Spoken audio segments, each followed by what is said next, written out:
తెదేపాతోనే బడుగు బలహీన వర్గాల అభ్యున్నతి జరుగుతుందని మండపేట శాసనసభ్యులు వేగుళ్ల జోగేశ్వరరావు పేర్కొన్నారు.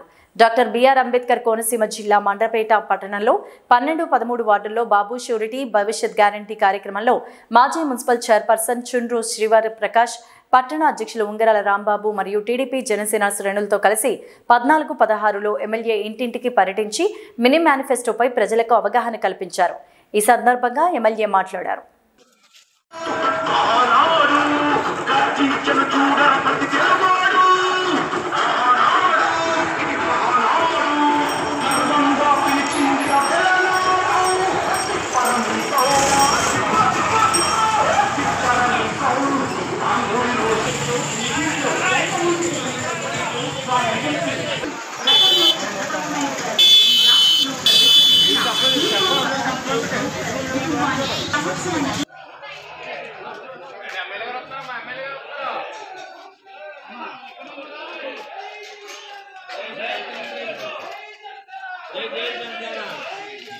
జై జై జనసేన.